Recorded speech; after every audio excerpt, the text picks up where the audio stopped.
नमस्कार दोस्तों, स्वागत है हमारे चैनल स्टडी थेरेपी पर।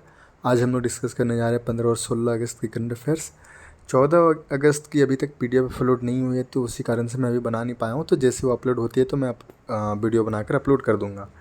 तो चलिए इस पर देखते हैं। सबसे पहला जो है वो प्रधानमंत्री विकसित भारत रोजगार योजना की घोषणा की है अभी लाल किले के प्राचीर से जो भाषण दिए थे उसमें। तो उसमें ये उनका लक्ष्य है कि 3.5 करोड़ 2 वर्षों में 3.5 करोड़ से अधिक रोजगार सृजन करना, और इस श्रम एवं रोजगार मंत्रालय के द्वारा किया जाएगा। तो इसके बिंदुओं पर अगर हम लोग देखें तो 2 बिंदु हैं। तो एक जो है ना, वो पहली बार जो नौकरी पाने वाले कर्मचारी हैं उन पर है। तो वो जो है कि अगर पहली बार जो कर्मचारी भविष्य निधि संगठन के साथ पंजीकृत करेगा, यानी EPFO employee provident fund organisation, उसके साथ पंजीकृत करेगा, उनके लिए लागू होगा, है ना।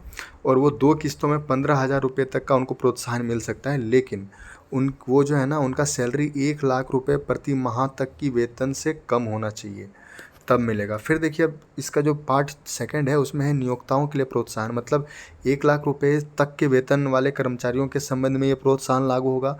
और इसमें ये बोला गया है कि अगर आप 6 महीने तक जारी मतलब उनको रोजगार देते हैं, तो अतिरिक्त नियोजन के लिए नियोक्ताओं को हर 2 साल तक 3,000 रुपये प्रति माह दिया जाएगा। तो 3,000 रुपये प्रति माह दिया क्यों जा रहा है इन सबको? ताकि जो मालिक है ना, वो मालिक जो ईपीएफओ में पैसा डालता है, ईपीएफओ मतलब एक प्रकार का बॉक्स होता है, समझिए कि इनके पैसे के लिए। तो इसमें थोड़ा कंट्रीब्यूशन करता है नौकरी कर्मचारी वाले, मतलब जो रोज़गार मांग रहे हैं, और थोड़ा कंट्रीब्यूट करता है मालिक। तो देखिए यही नियोक्ता। तो नियोक्ता जो पैसे देंगे, तो 3,000 रुपये इसलिए इनको दिया जा रहा है। इनको नहीं दिया जा रहा है एक्चुअली, यहाँ पर वो कंट्रीब्यूट करेंगे ना, तो ये चाह रहे हैं कि लोग ईपीएफओ अकाउंट बनाएं। तो ईपीएफओ अकाउंट बनाने से होगा क्या, वो औपचारिक जो क्षेत्र हैं उनके वो आ जाएंगे, राइट, मतलब उसके रडार में आ जाएंगे, है ना। तो इसी कारण से अब देखिए, 2 भारतीय एक्वानॉट्स ने अंतर्राष्ट्रीय अटलांटिक महासागर में अत्यधिक गहराई में गोता लगाकर एक ऐतिहासिक उपलब्धि हासिल की है। तो ये पहली बात तो ये देखिए कि एक्वानॉट्स उसको कहते हैं ना जो कि गोताखोर होते हैं। जैसे एक समुद्र में अंतरिक्ष में अंतरिक्ष यात्री होते हैं, तो वही समुद्र में जो बहुत नीचे जाते हैं तो उसको कहते हैं एक्वानॉट्स। तो देखिए, उन्होंने यही कहा है कि भारत के एक्वानॉट्स जो हैं वो जो गोता लगाया गया है, ये फ्रांस के समुद्री अनुसंधान संस्थान इफरमेर के सहयोग से फ्रांसीसी समर्सिबल नौटायल से लगाया गया था।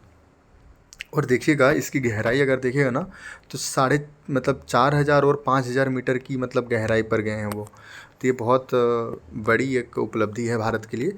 और इसमें ये कहा गया है कि ये जो गोता है ना, भारत के समुद्रयान मिशन है, उनकी एक प्रकार से ट्रेनिंग थी ये, उसी का कारण से ये लगाया गया है।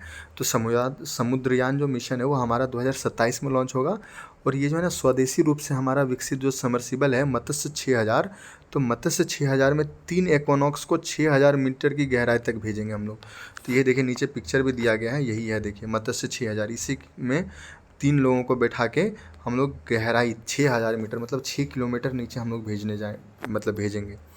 अब देखिए, मत्स्य 6,000 जो है वो 4थी पीढ़ी का वैज्ञानिक समरसिबल है, और समुद्र के भीतर ये सामान्य स्थिति में 12 घंटे और आपातकालीन स्थिति में 96 घंटे तक रह सकता है। इसके बाद है डीप ओशन मिशन। तो 2021 में पृथ्वी विज्ञान मंत्रालय द्वारा इसको लॉन्च किया गया था, याद रखिएगा, है ना। डीप ओशन मिशन 2021 में पृथ्वी विज्ञान मंत्रालय द्वारा लॉन्च किया गया था। और ये संधारणीय उपयोग के लिए डीप ओशन प्रौद्योगिकियों का विकास करता है। और ये ब्लू इकोनॉमी को बढ़ावा देने के लिए, जलवायु परिवर्तनों के प्रभाव और प्रदूषणों से निपटने के लिए ये सभी मतलब रिसर्च करेंगे अंदर जाके, है ना, वही। फिर देखिए, इसमें बजट है कि समझ जाइए कि 4,000 करोड़ रुपए बजट है, 5 साल तक का इनमें समय है। और इसके अलावा भी है एक, इस समुद्र में तेल और गैस के भंडारों का पता लगाने के लिए राष्ट्रीय डीप वाटर अन्वेषण मिशन भी लॉन्च किया गया है हाल फिलहाल में। अब देखिए, इसमें कुछ बताया गया कि डीप ओशन मिशन के मतलब घटक क्या क्या हैं, कि गहरे समुद्र में खनन और मानव युक्त समरसिबल, फिर महासागरीय जलवायु परिवर्तन पर सलाहकारी सेवाएं, फिर गहरे समुद्र की जैव विविधता का अन्वेषण और संरक्षण, गहरे समुद्र का सर्वेक्षण और खोज, और महासागर से ऊर्जा एवं स्वच्छ जल, फिर महासागरीय जैव विज्ञान के लिए अत्याधुनिक मरीन स्टेशन। तो ये सभी जो है ना, मैं पीडीएफ अपलोड कर दूंगा, आप इसको ध्यान से पढ़ लीजिएगा एक बार, है ना। इसके बाद जो है नेक्स्ट है कि प्रधानमंत्री ने अवैध अच्छा, पीडीएफ जो मैं अपलोड करूँगा वो मेरे टेलीग्राम चैनल पर अपलोड करूँगा, नीचे देखिएगा कमेंट सेक्शन में उसका लिंक है, आप उस पर ज्वाइन कर लीजिए। इसके बाद है प्रधानमंत्री ने अवैध प्रवासन से निपटने के लिए हाई पावर डेमोग्राफी मिशन की घोषणा की है। तो देखिए, हाई पावर डेमोग्राफी मिशन जो है, इसका उद्देश्य है राष्ट्रीय सुरक्षा की चुनौतियां जो है उनसे समाधान करना। और ये जो होगा सीमावर्ती क्षेत्रों में, खासकर भारत के नागरिकों के अधिकारों और जो एकता और अखंडता है ना, उनकी सुरक्षा करना इनकी जिम्मेदारी है। नाम से पता चल रहा है high powered demography mission. Demography उसको कहते हैं जहाँ पर जनसंख्या का मतलब जिक्र आए टाइप से, है ना। हाई पावर्ड मतलब कुछ ज़्यादा महत्वपूर्ण की बात की जा रही है। तो इसमें वही बताया गया कि अवैध जो प्रवासन है उसके क्या क्या प्रभाव हैं। तो सामाजिक, आर्थिक और जनांशिकीय प्रभाव पर अगर हम लोग देखें तो जनांशिकीय मतलब बदलाव होते हैं, जैसे असम और पश्चिम बंगाल में। फिर सार्वजनिक सेवाओं पर दबाव बढ़ता है, कल्याणकारी योजनाओं पर अत्यधिक बोझ बढ़ने के कारण। श्रम बाजार में गड़बड़ी होती है, क्योंकि ये जो मतलब इलीगल माइग्रेंट आते हैं वो कम दरों पर काम करते हैं। तो इसी कारण से अवैध प्रवासी के कारण से वो जो हमारे यहाँ पर लोग हैं वो काम नहीं कर पाते सही तरीके से, उन्हें मिल नहीं पाता है ना मुआवजा, मतलब वेतन, सॉरी। इसके बाद देखिए भूमि अतिक्रमण, ये लोग जंगल मतलब जगहों पर जाकर अपना वहाँ पर निवास करते हैं, जिसके कारण से एक प्रकार से भूमि अतिक्रमण की भी समस्या होती है इस पर, सेटलमेंट्स की, है ना। इसके बाद देखिए राष्ट्रीय सुरक्षा संबंधी चुनौतियाँ भी है इस पर। तो उन्होंने कहा कि आतंकवाद के संबंध में इन सबको ब्रेन वॉश आसानी से किया जा सकता है, यही सब है। फिर सीमा सुरक्षा, ये सब सीमाओं में मानव तस्करी इत्यादि के लिए इसका प्रयोग किया जा सकता है। फिर सांप्रदायिक तनाव भी इससे बढ़ता है। फिर राजनीतिक शोषण का भी एक जरिया ये बन सकते हैं कि अवैध प्रवासियों संबंधी चुनावी उद्देश्यों के चलते प्रभावी नीति बनाने से बाधा उत्पन्न हो सकती है इसके कारण से, है ना। क्योंकि भारत में सब चीज़ चलती है राजनीतिक विचारों को देखते हुए। अब देखिए इस पर उठाए जाने वाले कदम क्या क्या है। तो सीमा प्रबंधन को मजबूत करना, शरणार्थी कानून बनाना, बायोमेट्रिक रिकॉर्ड को बनाए रखना, नागरिकों को राष्ट्रीय पहचान पत्र जारी करना, कूटनीति और मतलब हम लोग कानूनी उपाय भी इस पर ले सकते हैं। फिर अंतर्राष्ट्रीय सहयोग, इन सब का भी उपयोग करके इन सब से निपटा जा सकता है अवैध प्रवासन से। नेक्स्ट है स्टैंडर्ड एंड पुअर्स ने ग्लोबल रेटिंग में भारत की सॉवरेन क्रेडिट रेटिंग को BB- से बढ़ाकर BBB कर दिया है। तो देखिए इन सब का रेटिंग जो होता है ना, ऐसे होता है AA+, फिर होगा AAA, फिर होगा AAA-, समझ रहे हैं ना। इसके बाद जाएगा BBB। तो वही देखिए हमारा अभी कितना हो गया, BB- से BB हो गया है, मतलब हम एक ऊपर आगे बढ़े हैं। और ये लंबी अवधि की सॉवरेन क्रेडिट रेटिंग को मतलब ये किया गया, और छोटी अवधि की रेटिंग को A3 से A2 कर दिया गया। मतलब छोटी अवधि के लिए तो और ज़्यादा हमारा मतलब अच्छी है। तो इससे होगा क्या, इससे यही होगा ना कि हमें लोन जो है वो सस्ते दरों पर मिल जाएंगे और आसानी से मिलेंगे। इसके बाद देखिए यही लिखा भी है कि सॉवरेन क्रेडिट रेटिंग के बारे में होता क्या है। तो ये बोल रहे हैं कि किसी देश की संप्रभु संस्था, या मतलब संप्रभु संस्था हो सकती है या फिर वो देश ही हो सकता है, तो उन पर ब्याज चुकाने का दायित्व को समय पर पूरा करती है, यानी उसके आधार पर ये सॉवरेन क्रेडिट रेटिंग उसको रैंक करते हैं। और प्रमुख रेटिंग एजेंसियां हैं SP, वही जो अभी बोला स्टैंडर्ड एंड पुअर्स, फिर फिंच रेटिंग है, फिर मूडी रेटिंग है, और इसकी जो रेगुलेटर है ना वो हमारे सेबी हैं। अब चलिए नेक्स्ट देखते हैं। प्रधानमंत्री ने वस्तु एवं सेवा कर GST में अगली पीढ़ी के सुधारों को रेखांकित किया है।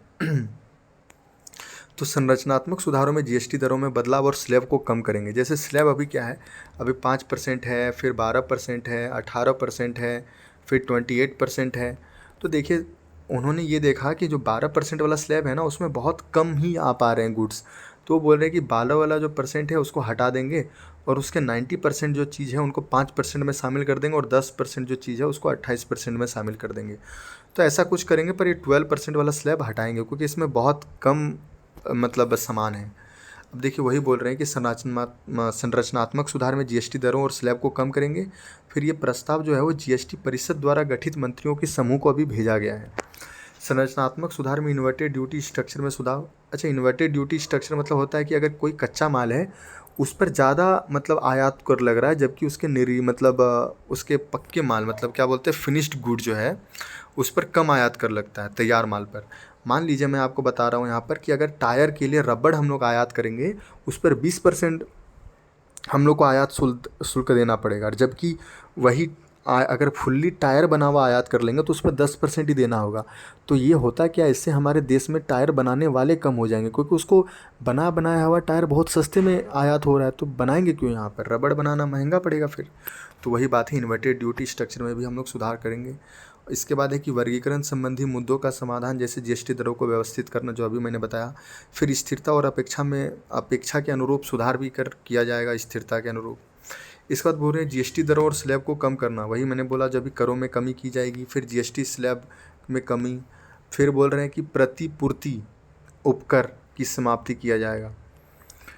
इसके बाद देखिए इसमें बोल रहे हैं कि वस्तु और सेवा कर जीएसटी, जिसको 2017 में 101वें संविधान संशोधन अधिनियम के तहत इसको लाया गया था। एक राष्ट्र एक कर के अनुरूप ये लाया गया है। फिर केंद्रीय जीएसटी और राज्य जीएसटी इसमें शामिल है, और अगर दोनों जो मतलब एकीकृत जीएसटी फिर लगेगा, है ना। इसके मतलब अगर मैं बता देता हूँ आपको, जैसे एक होता है कि पूरे एक ही स्टेट में ये हो रहा है, जैसे यहाँ पर उत्तर प्रदेश में ही हो रहा है व्यापार, तो यहाँ पर लगेगा SGST। यहाँ पर है गुजरात, यहाँ पर लगेगा SGST। लेकिन अगर उत्तर प्रदेश से गुजरात व्यापार हो रहा है तो यहाँ पर लगेगा IGST, है ना। फिर IGST में होता है एक सेंटर का और एक होता है स्टेट का, तो ये सब अपना अपना हिस्सा ले लेंगे, तो वही होता है। इसको आप अच्छे से पढ़ लीजिएगा, तब अच्छे से कॉन्सेप्ट क्लियर होगा। मैं 1 मिनट में अच्छे से समझा नहीं सकता। इसके बाद देखिए नगर निगम, मैं आपको अपडेट दे सकता हूँ, है ना, करंट अफेयर्स के लिए। तो देखिए नगर निगम में बोल रहे हैं कि सुप्रीम कोर्ट ने अभी नोएडा को एक मेट्रोपॉलिटन कॉरपोरेशन में बदलने पर विचार करने को कहा है, ताकि जन केंद्रित शासन वहाँ सुनिश्चित हो सके। तो देखिए नोएडा में कोई निर्वाचित स्थानीय सरकार अभी तक नहीं है, और यह जो है ये उत्तर प्रदेश औद्योगिक क्षेत्र विकास अधिनियम 1976 के तहत गठित new Okhla industrial development authority द्वारा शासित होता है। नेक्स्ट देखते हैं global outlook council on water investment, ये दक्षिण अफ्रीका के राष्ट्रपति द्वारा शुरू किया गया है। G20 प्रेसिडेंशियल लेगेसी इनिशिएटिव के रूप में इसको लॉन्च किया गया। एक प्रकार से यह उच्च स्तरीय फोरम के रूप में काम करेगा, मतलब जल सुरक्षा में निवेश के लिए, राजनीतिक समर्थन और वित्त पोषण प्राप्त करने के लिए, है ना। अब नेक्स्ट देखते हैं परमानेंट कोर्ट ऑफ आर्बिट्रेशन। तो भारत ने सिंधु जल संधि की सामान्य व्याख्या के मुद्दे पर परमानेंट कोर्ट ऑफ आर्बिट्रेशन के फैसलों को अभी खारिज कर दिया है। तो परमानेंट कोर्ट ऑफ आर्बिट्रेशन के देखा तो ये संधि आधारित अंतर सरकारी संगठन है, और इसकी स्थापना 1999 में प्रथम हेग शांति अभिसमय के द्वारा की गई थी, और भारत सहित 125 इसमें सदस्य हैं, और इसकी मुख्यालय पता ही है नीदरलैंड में।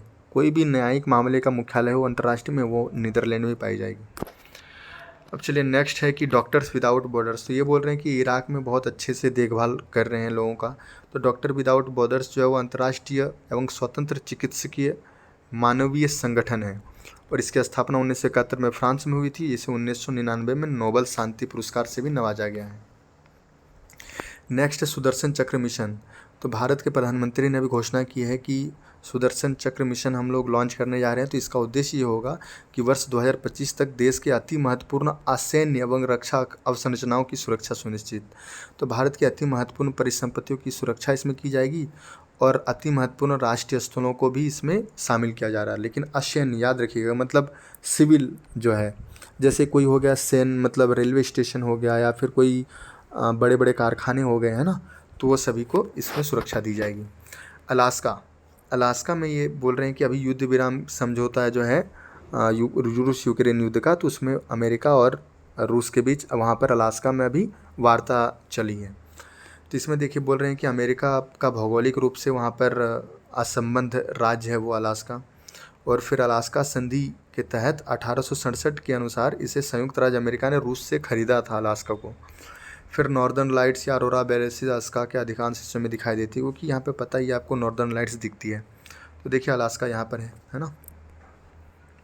नेक्स्ट जो खबर है वो है मक्का। तो देखिए भारत में मक्का का खेती का विस्तार हुआ है, कारण जो है एथेनॉल की बढ़ती मांग है। मक्का एक खरीफ फसल है जिसकी 21 से 27 डिग्री के बीच तापमान होनी चाहिए। पुरानी जलोढ़ मृदा में अच्छी तरह से उगता है, लेकिन बिहार में यह रबी सीजन में भी उगाया जाता है, और कर्नाटक इसका सबसे बड़ा उत्पादक है। नेक्स्ट है भारत श्रीलंका नौसेना अभ्यास 25 यानी स्लिनेक्स 25। इसकी शुरुआत 2005 में हुई थी, बस इतना ही याद रखना है। नेक्स्ट है टेंगा राजधानी नुकुलोफा।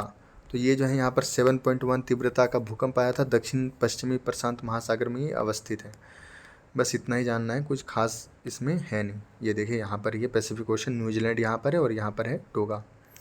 तो चलिए आज के लिए बस इतना ही था। आपसे मिलते हैं अगले करंट अफेयर्स के वीडियो पर। तब तक अपना ध्यान रखिएगा। नमस्कार।